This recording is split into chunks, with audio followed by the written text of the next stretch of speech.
पूरा देश ये जानना चाहता है कि सचिन पायलट खामोश क्यों हैं।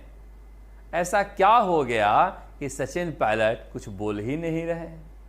इतनी बड़ी बड़ी खबरें उनके बारे में लिखी जा रही है, कही जा रही है, मगर वो कुछ भी नहीं बोल रहे हैं। क्या 11 जून को एक बार बोलेंगे, और बोलेंगे तो सब कुछ साफ करेंगे? क्या 11 जून तक जनता इंतजार करे, या फिर जयपुर आ रहे हैं, कहा जा रहा है कल पहुंच रहे हैं, तो फिर अपनी जुबान खोलेंगे?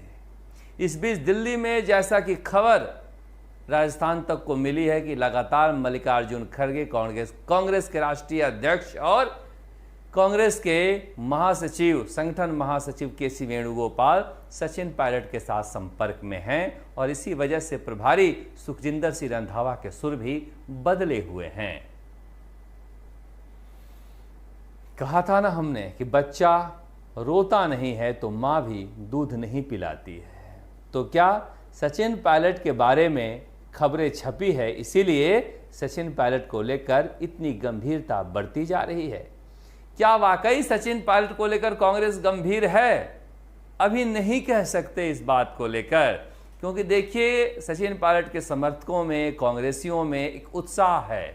पता नहीं है उत्साह कांग्रेस देख पा रही है, न पा रही है, या फिर मुख्यमंत्री अशोक गहलोत का खेमा देख पा रहा है या नहीं देख पा रहा है, मगर है सचिन पायलट के कांग्रेस में कोई पद लेने भर की खबरें प्रसारित होने की वजह से ही इतनी खुशी है। तो सोचिए अगर सचिन पायलट कांग्रेस में कोई पद पाते हैं तो क्या होगा। मगर क्या ऐसा होने जा रहा है? इतना आसान नहीं है, मैं बार बार कहता हूं इतना आसान नहीं है, क्योंकि मुख्यमंत्री अशोक गहलोत के बारे में कहा जा रहा है कि वो अब भी लगे हुए हैं कि सचिन पायलट की वापसी किसी तरह से रोका जाए, ऐसा सूत्र कह रहे हैं।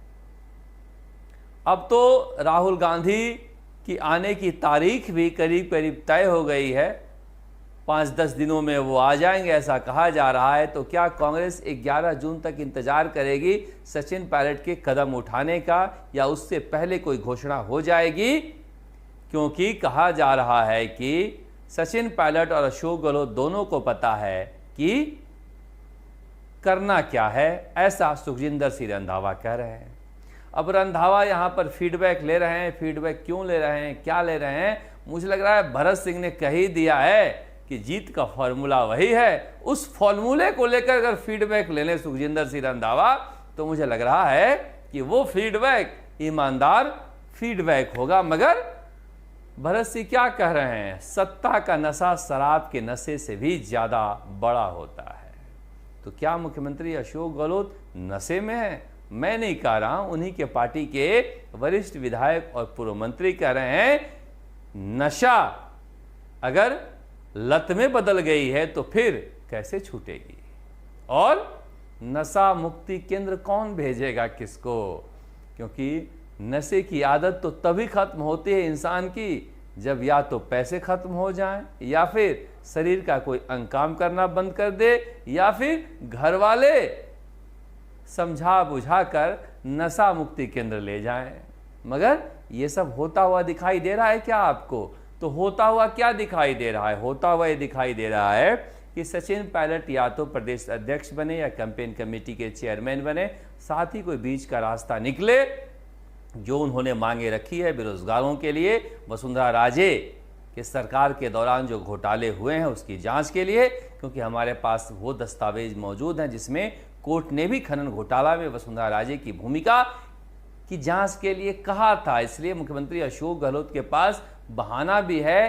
कोर्ट ने भी कहा था जिसे दबा दिया गया। मुझे लगता है कि सचिन पायलट के बातों को गंभीर बनाने के लिए मुख्यमंत्री अशोक गहलोत कोर्ट के उस आदेश की प्रति का हवाला दे सकते हैं और कोई कमेटी बना सकते हैं। वैसे कमेटी तो बनी थी शांति धारीवाल की अध्यक्षता में, मगर इस बीच खराब संबंध मधुर हो गए और कमेटी काम करना बंद कर दी। सचिन पायलट पद से ज्यादा अहमियत दे रहे हैं जनता के प्यार का, और यही मामला अटका हुआ है। आप सोच रहे हो कि मामला कहां अटका हुआ है, प्रदेश अध्यक्ष और कैंपेन कमेटी का चेयरमैन बनाने के लिए तो कांग्रेस तैयार है सचिन पायलट का, मगर मामला अटका हुआ है इस बात को लेकर कि जो वादे हमने जनता के बीच कर आए उस पर क्या होगा। उस पर मुख्यमंत्री अशोक गहलोत ऐसा समझाने में लगे हैं कि अगर ये मांगे मान लेते हैं तो सरकार की इमेज खराब होगी। एक मांग तो आरपीएससी भंग करने का उन्होंने खारिज ही कर दिया कि सचिन पायलट हमारे पार्टी के सीनियर नेता हैं, उनकी मांगों को मैंने परीक्षण कराया और पता किया कि संवैधानिक संस्था है आरपीएससी, इसे भंग नहीं किया जा सकता है। तो ऐसा कर लिया जाए कि जो लोग चुने जा रहे हैं उनके बारे में कोई नियमावली बन जाए कि ऐसे लोग ही सदस्य और चेयरमैन बन सकते हैं। क्योंकि संजय श्रोतियों को लंबे समय से ईडी बुला रही है पूछताछ के लिए कि बताइए भाई कि कटारा ने इतनी अकूत संपत्ति अकेले कैसे इकट्ठा कर ली कि किसी को पता ही नहीं था।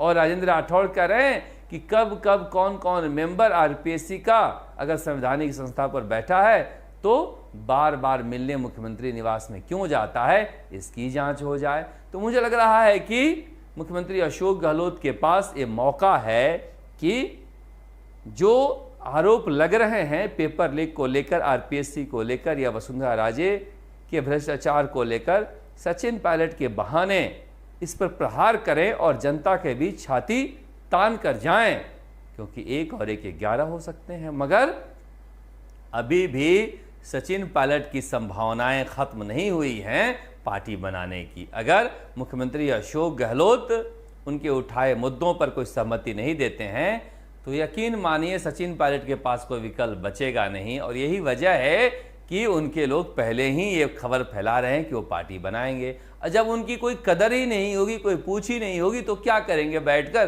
पार्टी तो बनानी पड़ेगी, ऐसा उनके कुछ समर्थकों का कहना है। मैं हमेशा कहता हूं कि कांग्रेस में जो उनके समर्थक है वो चाह रहे हैं, 60% समर्थक चाह रहे हैं कांग्रेस में बने रहे, मगर 40% ऐसे हैं जो चाह रहे हैं कि सम्मान के साथ समझौता नहीं हो, वो पार्टी बना लें। वैसे भी कौन से सत्ता में हैं और पार्टी बना लेंगे तो कौन से सत्ता से बाहर हो जाएंगे, जहां है उससे बेहतर स्थिति ही होगी। मगर दूसरी तरफ बीजेपी में भी बहुत सारे उनके समर्थक हैं, वो चाह रहे हैं कि वो बीजेपी में आ जाएं। अगर बीजेपी में आ जाते हैं तो सचिन पायलट के साथ युवाओं का एक तूफान है, एक चेहरा है, एक ईमानदारी है, उसके आधार पर बीजेपी रंग में आ सकती है। फिलहाल तो माथापच्ची इसी पर चल रही है कि सचिन पायलट जनता के बीच जाके जो वादे कर आए हैं उन वादों पर बीच का रास्ता क्या हो, क्योंकि पद कोई अब समस्या नहीं है सचिन पायलट के लिए। मुख्यमंत्री का पद छोड़कर कांग्रेस कोई भी पद देने के लिए उन्हें तैयार हैं।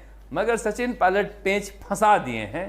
पेंच फंसा इसलिए दिए हैं कि लोग कह रहे हैं कि मुख्यमंत्री का पद मांग रहा था और इन्हीं पदों पर राजी होना था, तो फिर नाराज क्यों थे। इसलिए उन्होंने जनता के मुद्दों को छुआ है कि पद हमें मिले तो ठीक है, मगर जनता में संदेश जाए कि सचिन पायलट जनता के मुद्दों के लिए नाराज था और नाराज है।